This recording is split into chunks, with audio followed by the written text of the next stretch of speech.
Anthony Morel, on demande aux entreprises de privilégier au maximum le télétravail, notamment dans les zones d'alerte maximale. Et en la matière, il y a quelques innovations. Oui, c'est ça. Prenez la visioconférence, par exemple. C'est vrai qu'on s'y est tous un petit peu habitués entre les apéros Skype pendant le confinement et puis les réunions de travail. Alors souvent, ça se passe sur Zoom ou sur WhatsApp ou sur Skype, sur des petites vignettes sur son ordinateur. Demain, la visioconférence, ça ressemblera peut-être à ça, c'est-à-dire des écrans beaucoup plus grands qui vont permettre de discuter avec un collègue, par exemple, mais quasiment en grandeur nature. Vous voyez, là, j'ai toqué 3 fois à la fenêtre. Ça s'appelle La Vitre. C'est une start-up française qui a mis ça au point. Et j'ai Anthony qui est de l'autre côté, parce qu'il n'y a que des Anthony dans cette chronique. Bien sûr, il est à Nantes, il est avec nous. Bonjour Anthony. Et donc là, en fait, on discute quasiment comme si on était à la machine à café. On est vraiment l'un à côté de l'autre, de la même taille, quoi.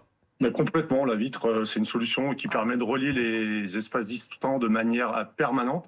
Et ça permet d'échanger comme si on était face à face physiquement. C'est ça. Alors je ne vais pas vous montrer toutes les fonctionnalités, mais il y a plein de choses. On peut par exemple partager l'écran de son smartphone pour travailler ensemble sur un fichier, par exemple. On va pouvoir ajouter des systèmes de traduction instantanée. Donc si je discute avec une personne à Shanghai, un Chinois, il va avoir lui les sous-titres en chinois quand je lui parle, et moi je vais avoir les sous-titres en français. Enfin voilà, il y a énormément d'innovations qui sont en train d'arriver pour réinventer, pour dépoussiérer la visioconférence. Voilà, je vais laisser Anthony et je vais venir vous retrouver. On remercie Anthony et on garde Anthony.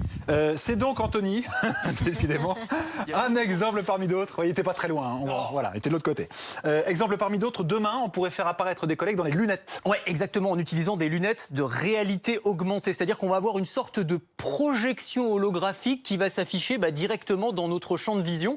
On peut être là, tous les 4 en plateau, on met les lunettes et puis il y a une 5e personne qui va apparaître avec nous. On a l'impression qu'elle est avec nous physiquement. Alors là, c'est avec des gros équipements type HoloLens, Magic Leap, mais ce sont des choses qui vont s'installer dans les entreprises dans les mois et dans les années qui viennent, très clairement. Alors on imagine que tout ça, ça coûte cher et que très peu d'entreprises ont les moyens de se le financer. Alors c'est vrai que c'est pas donné, là, ces lunettes, c'est plusieurs milliers d'euros, les écrans comme celui que je vous ai montré, ça a un coût aussi. Alors après, il y a des systèmes d'abonnement, donc c'est un petit peu moins cher, mais ce sont des choses qui vont se démocratiser. À chaque fois, c'est pareil, la tech, au début, c'est très très cher, et puis quand les technologies sont adoptées en masse, et ça va être le cas, on peut faire le pari que le télétravail, c'est quelque chose qui va s'installer durablement dans nos vies, eh bien ce sont des choses qui vont se généraliser et qui coûteront beaucoup moins cher dans quelques années. Merci Anthony.